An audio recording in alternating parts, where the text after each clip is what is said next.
We wanted to start with Kenny Omega because he was on the sessions with Renée Paquette and some interesting answers that came out of this discussion. And we're actually going to hear from this clip, a pair of clips, actually. The first being Kenny being asked about the all-out brawl and the attitude of the locker room backstage in the months since.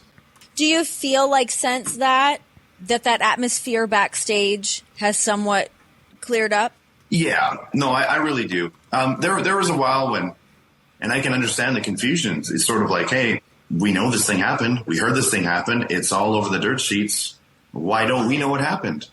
And it's like, we're gone and we're kind of sworn to secrecy. We can't say anything legally. So that was the poopy part where I was like, well, why doesn't anyone tell us what's happening? And then you're forced to form your own opinion or to come up with your own theory as to what exactly happened. Again, bringing up the word legally, which we've never got much beyond this. Like, there is no known legalities attached to any of this. No one is being charged. Nobody is suing the other side. Maybe there has been threats of such, but again, that has never been stated as such. But whatever, there is their internal reason that they don't want to have any of the parties involved talking about this. I have a hard time imagining that in time that there will not be more shared by those directly involved. But at this point, it seems like all of them, they can't share a locker room, but they can all agree we will not talk about this. Yeah, I guess legal, ramifications might simply be the threat of legal action. That could be it. But for whatever reason, I mean, does it make that big of a difference? I guess. Give your side of the story, though. It would be one thing if you lied about what happened and you would be prone to a defamation suit. Well, what's a lie? I mean, it's one side of the story versus another. Somebody could claim that you're lying, even though it's your truth. I mean, it's to me, it is. For this is CM Punk, who's been directly involved in a litigation coming off of a podcast.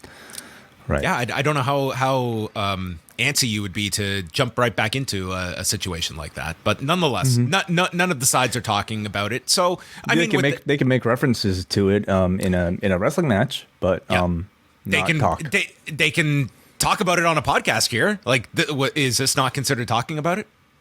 I guess he was more so referring to the details of what exactly went down. It seems like, and Kenny lamenting the fact that he doesn't think this will ever come out.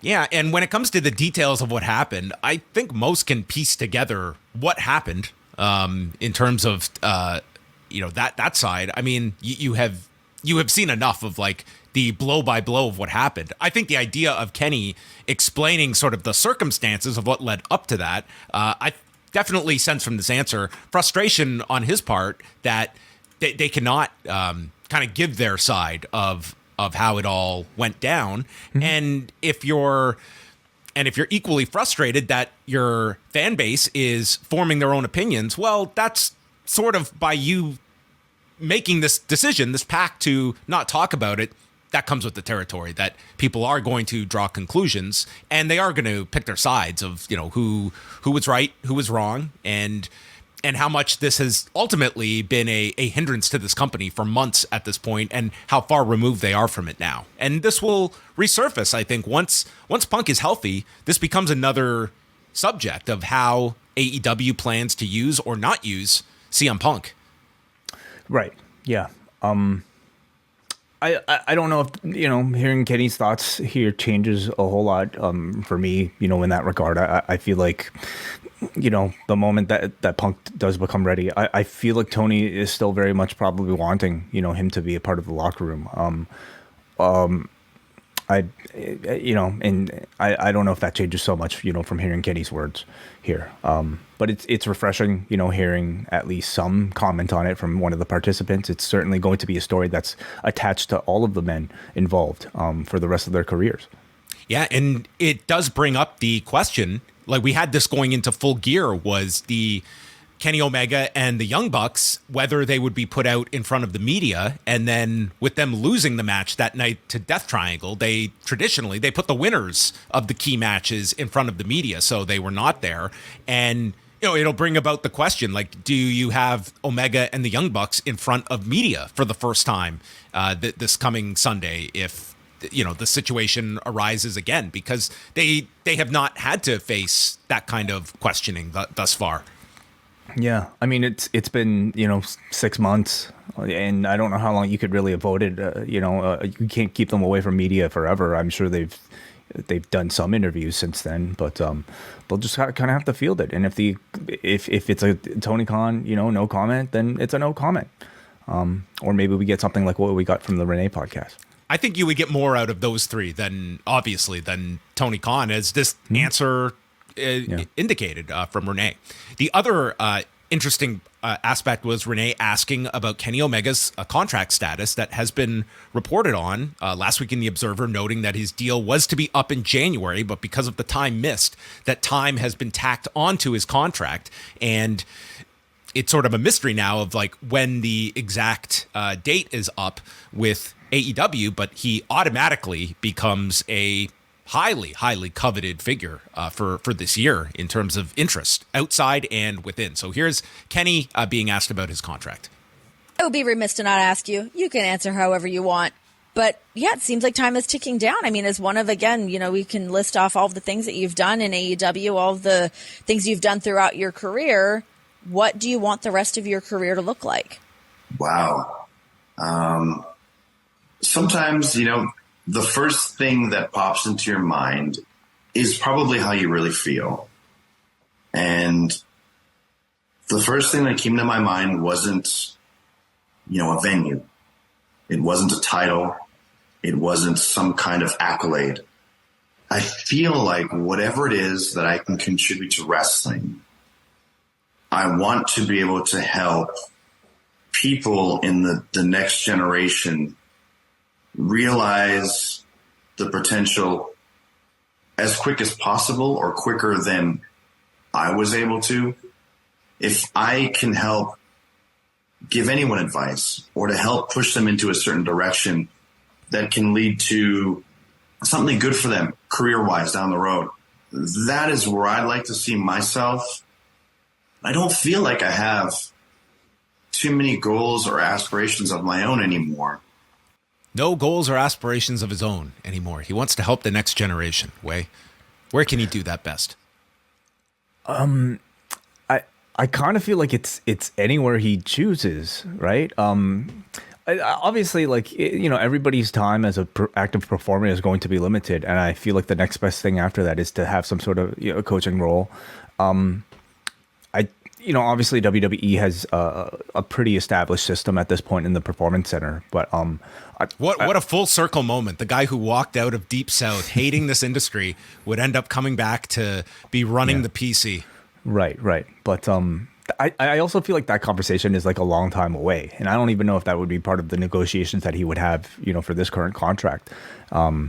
It's nice to hear Kenny's long-term goals, but that sounds like a pretty common path for anybody who's a wrestler who's no longer wrestling. I almost feel like AEW, at least I feel any company would probably be happy to have him. How good is he as a coach though? We know he does some agenting and all that, but we can't really speak on that. No, but I can say as a interview subject, he is very good at giving a long answer that gets around having to directly answer about contract status. He just, he gave us a philosophical answer, which is appreciated, but, obviously very smart to not tip his hand of anything, because believe me, I think he will be a big time free agent and could stand to be, certainly. It's going to bear out of, where is for him this referendum of 4 years of AEW? Is it where I envision this company being from day one to now? Am I happy with where everything has gone?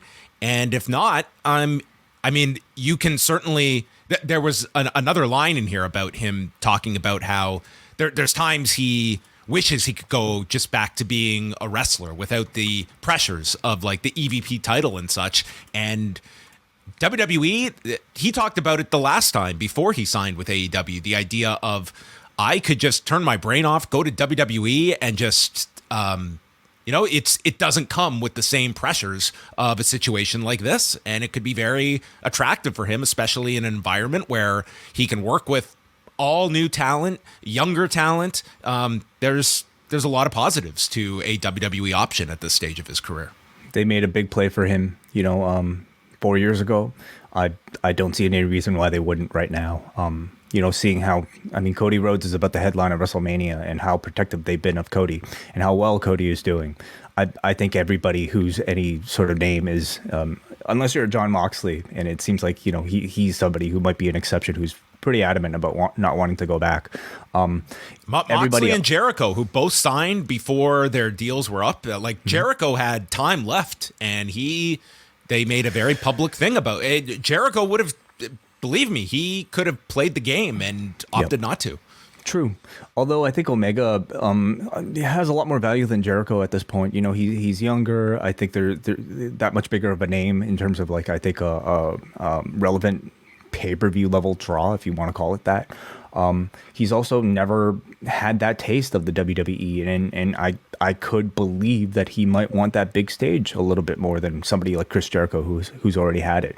But in either case, whether or not he truly wants to be there, of course it's to his advantage to publicly play both sides and to keep the offers coming in. It only helps.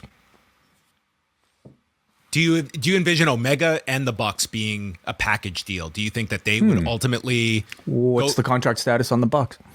They have. This is their contract year over this. But how do the injuries kind of play in? Well, that goes with all of these contracts as well.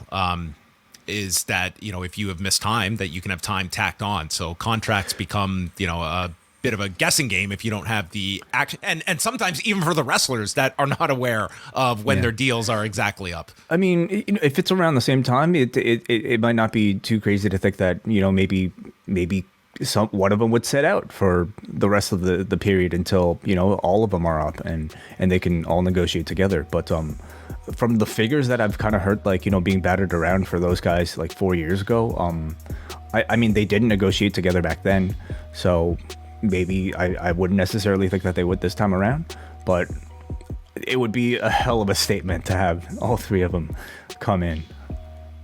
Yeah, especially if you have the Saudi investment fund upping the talent budget. Oh God, yeah. Mm-hmm. They could get whatever they want.